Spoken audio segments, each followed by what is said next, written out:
नमस्कार फ्रेंड, आपण समस्त को टेक्विज्ञान चैनल रे स्वागत। फ्रेंड, आज मु आपन को गोटे सर्वजन वशीकरण उपाय कहबाकू जाउछि, जहा हेउछि गोटे तंत्र।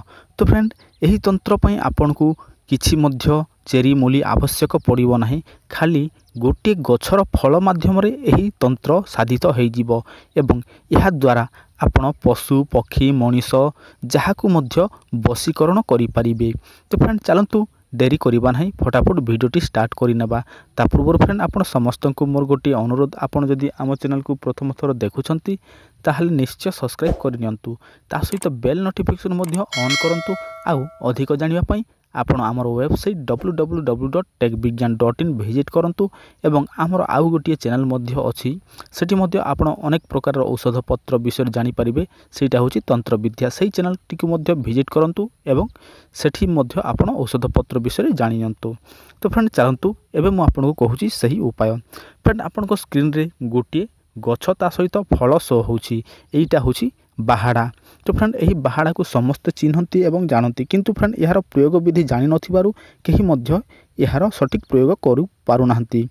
तेणु मु आपन को कहूछि एही सठिक प्रयोग बा वशीकरण विधि। सर्वप्रथमे आपण कोन करिवे, जे कोनसी गोटे बाहाड़ा फल को नेबे एवं सही बाहाड़ा फल को गोटे चंदन पेड़ी रे चंदन परिका घोरिबे। तापरे सही चंदन परिका हेई गले आपण निश्वास बंद करि नेबे एवं निजर कपाल रे चिता घेनिबे। तो फ्रेंड, यही चिता थिबा पर्यंत आपणक कपाल रे जे कोनसी व्यक्ति आपणक मुख को देखिला मात्रके से आपणक ठारे वशीभूत हेई जीवो। तापरे आपण ताकू जहा कहिबे से सेया मानिबो। तो फ्रेंड, एईटा सर्वजन वशीकरण हेइथिबारु एईटा आपण जनक प्रति प्रयोग करि परिबे नाही, केवल एईटा सर्वजन वशीकरण निमंते। माने आपण कोनोसी काम करूथिबे, ताहले आपण को केही पसंद करू नथिबे, ताहले आपण एही सर्वजन वशीकरण प्रयोग कले आपण जहा करिवे से सब ठीक ही हबो, आउ आपण को केही मध्य विरोध मध्य करिवे नाही। तो फ्रेंड, आपण जानि गले एही वीडियो रे छोटिया गोटे तंत्र जहा कि सर्वजन वशीकरण, एईटा समस्ते प्रयोग करि परिबे। तो फ्रेंड, आउरी गोटे टॉपिक रे पुणी देखा हबो। रहिली, नमस्कार।